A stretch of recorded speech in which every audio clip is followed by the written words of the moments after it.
K R classes में आप सबों का स्वागत है।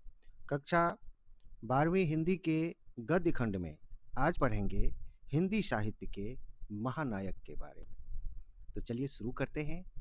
मैं खगेश सर आज आपको हिंदी साहित्य के उस महानायक के बारे में बताने जा रहा हूं जिनकी लेखनी ने समाज की सच्चाइयों को उजागर किया,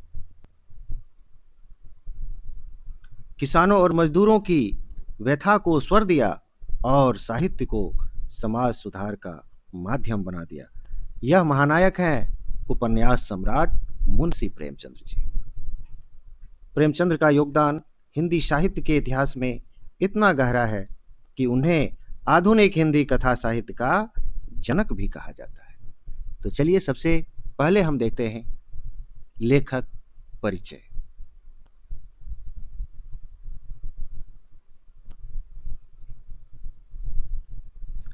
तो प्रेमचंद्र जी का जन्म 31 जुलाई 1880 वाराणसी लम्ही गांव में हुआ था। उनका मूल नाम धनपत राय, उपनाम अर्थात इस नाम से भी वे जाने गए नवाब राय, बाद में प्रेमचंद्र। निधन 8 अक्टूबर 1936 को प्रेमचंद्र का निधन हो गया। पेशा का यदि बात करें तो वे अध्यापक के रूप में काम किए, संपादक के रूप में काम किए और साहित्यकार। उपाधि उपन्यास सम्राट, उपन्यास सम्राट की उपाधि उन्हें दी गई गोदान गबन आदि के कारण। आगे देखते हैं इनकी प्रमुख रचनाएं देखते हैं। यदि उपन्यास की बात करें तो गोदान, किसानों की दयनीय दशा का चित्रण गोदान में किया गया है। गबन, रंगभूमि, कर्मभूमि, सेवा सदन, जो प्रेमचंद्र जी के प्रमुख रचनाएं हैं। आगे देखते हैं यहां पर प्रेमचंद्र के नाटक संग्रह। संग्राम, स्वतंत्रता संग्राम और बलिदान की भावना पर आधारित है। ये नाटक संग्रह है। करबला, ऐतिहासिक तथा धार्मिक पृष्ठभूमि वाला नाटक है। प्रेमाश्रम, नाटक रूपांतरण है। ये सामाजिक विषमताओं पर केंद्रित है। कफन, नाट्य रूप है। ये मूलतः कहानी जिसे मंचन के लिए नाटक रूप में प्रस्तुत किया गया, कफन। आगे देखते हैं। इसके बाद देखते हैं होलिया। ये एकांकी नाटक है। समाज में फैली बुराइयों पर व्यंग है। परेशानी का कारण, ये एकांकी नाटक है। छोटे नाटक जिनमें तत्कालीन सामाजिक समस्याएं चित्रित है। और आप सभी लेसन तो देखते हैं बट आप सब्सक्राइब नहीं करते हैं, तो प्लीज आप सभी इस चैनल को सब्सक्राइब कर लें। चलिए आगे देखते हैं कहानी संग्रह। कहानी संग्रह यदि देखें तो मानसरोवर, अभी हम प्रेमचंद्र जी के बारे में पढ़ रहे हैं, उपन्यास सम्राट, उनके द्वारा जो कहानी लिखी गई, तो कहानी का संग्रह जो है उसमें सबसे बड़ा संग्रह है मानसरोवर।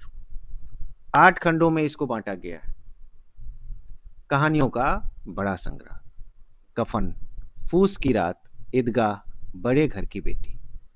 यदि इन सभी कहानियों को आप नहीं पढ़े हैं तो प्लीज आप इसको पढ़ें। पढ़ने के बाद ही इनकी रचनाओं को समझ सकते हैं आप। आगे देखते हैं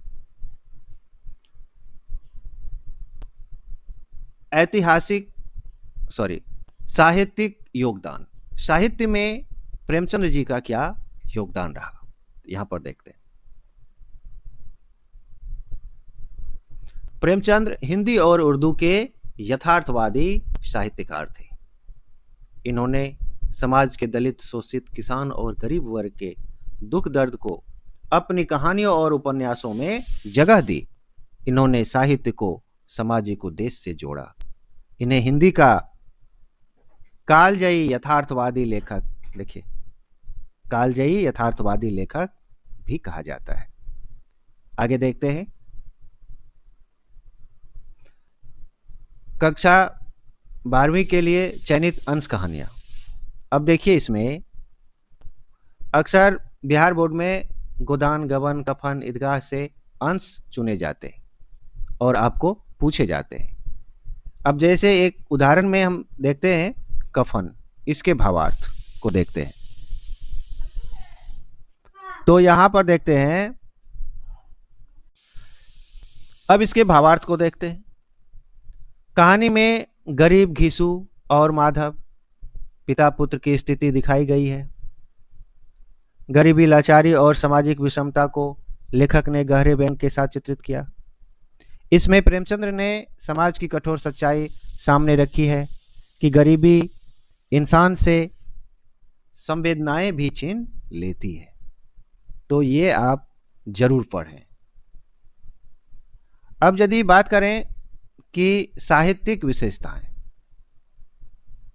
प्रेमचंद्र की साहित्यिक विशेषताएं अर्थात यथार्थवाद, जीवन की सच्चाई का चित्रण इन्होंने किया है। सामाजिक सरोकार, किसानों, मजदूरों और आम जनता की समस्याओं पर ध्यान रख करके इन्होंने रचना की है। सरल भाषा, आम जनता की बोलचाल की भाषा का प्रयोग इन्होंने किया है ताकि सभी को ये समझ आ सके। आगे देखते हैं। चरित्र चित्रण जीवंत और यथार्थपूर्ण, मानवीय संवेदनाएं, इंसान की पीड़ा और भावनाओं का मार्मिक चित्रण इन्होंने किया है। ठीक है। अब कुछ परीक्षा हेतु महत्वपूर्ण प्रश्न और उत्तर को हम देखते हैं। अब यहां देखते हैं कि प्रेमचंद्र दीर्घ उत्तरीय प्रश्नोत्तर कक्षा 12 हिंदी। तो चलिए पहला प्रश्न लेते हैं कि प्रेमचंद्र का जीवन परिचय दीजिए। तो आइए इसके उत्तर को देखते हैं।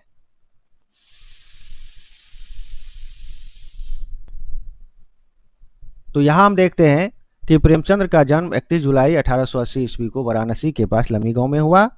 इनका वास्तविक नाम धनपत राय था और शुरुआती लेखन नवाब राय नाम से किया, क्योंकि इसका उपनाम था। तो पहले जो लेखन का काम किए तो वह नवाब राय के नाम से किया। बाद में प्रेमचंद्र नाम से विख्यात हुए। उन्होंने अध्यापक और संपादक का कार्य किया, परंतु साहित्य सेवा को ही जीवन का उद्देश्य बना लिया। 8 अक्टूबर, देखिए यहाँ 8 अक्टूबर 1936 को इनका निधन हो गया। प्रेमचंद हिंदी और उर्दू साहित्य के महान यथार्थवादी कथाकार थे। उन्हें उपन्यास सम्राट भी कहा जाता है। अगला प्रश्न लेते हैं। प्रेमचंद्र को उपन्यास सम्राट क्यों कहा जाता है, स्पष्ट कीजिए।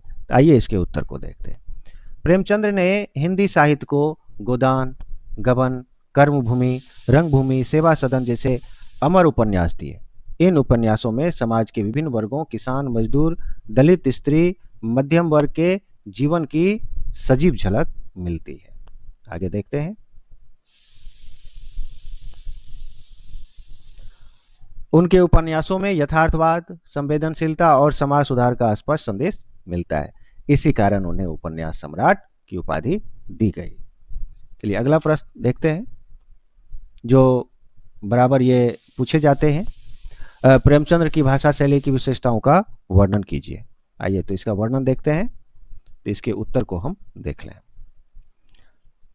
सरल भाषा, उसकी लेखनी कैसी थी? तो सरल भाषा, सहज और लोक जीवन से जुड़ी हुई है। हिंदी उर्दू का मिश्रण, जिससे यह अधिक प्रभावशाली बनती है। संवाद प्रधान शैली, जो पात्रों को जीवंत बनाती है। व्यंग और मार्मिकता का अद्भुत संगम, ग्रामीण जीवन की झलक और बोलचाल की सहजता। इन्हीं कारणों से उनकी रचनाएं सामान्य जनता तक आसानी से पहुंचती है। आगे देख लेते हैं। प्रेमचंद्र के साहित्य में यथार्थवाद किस रूप में दिखाई देता है? चलिए इसका उत्तर देखते हैं। प्रेमचंद्र को हिंदी साहित्य का यथार्थवादी लेखक कहा जाता है। उनकी कहानियों और उपन्यासों में समाज की सच्चाइयों को ज्यों का त्यों प्रस्तुत किया गया है। ठीक है। गोदान में किसान होरी की गरीबी और शोषण का यथार्थ कफन में निर्धनता और संवेदनहीनता का चित्रण, ईदगाह में गरीब अनाथ बच्चे का मार्मिक कहानी। इन उदाहरणों से स्पष्ट होता है कि प्रेमचंद्र ने आदर्शवाद के बजाय जीवन की वास्तविकताओं पर को सामने रखा। आगे देख लेते हैं, अगला प्रश्न लेते हैं। प्रेमचंद की प्रमुख रचनाओं का उल्लेख करिए कि कौन कौन से किन किन रचनाओं को इन्होंने किया है। तो चलिए प्रेमचंद की प्रमुख रचनाओं का उल्लेख कीजिए। उपन्यास का यदि बात करें तो इसमें उन्होंने गोदान, गबन, कर्मभूमि, रंगभूमि और सेवा सदन इन्होंने उपन्यास को बनाया है, लिखा है, इनके द्वारा इन्होंने लिखे हैं। कहानी संग्रह यदि बात करें तो मानसरोवर 8 खंडों में इसको मतलब कि कहानी का ये बहुत बड़ा संग्रह है। 8 खंडों में इसको विभक्त किया गया है। पूस की रात, ईदगाह, कफन, बड़े घर की बेटी, इन सभी कहानियों को आप जरूर पढ़ें। नाटक संग्रह, नाटक का यदि बात करें तो संग्राम। इन रचनाओं के कारण प्रेमचंद्र को अमर कथाकार और उपन्यास सम्राट की उपाधि मिली। चलिए आगे देखते हैं। आगे फिर यहाँ पर हम देख लेते हैं द एंड, क्लास 12 हिंदी। तो चलिए यहाँ पर ये लेसन हम समाप्त करते हैं और आपसे पुनः आग्रह करते हैं कि जो भी इस लेसन को देख रहे हैं अभी तक, तो आप चैनल को क्या कर लीजिए, प्लीज सब्सक्राइब कर लीजिए। ठीक है, इस लेसन को यहीं द एंड करते हैं। Thank you.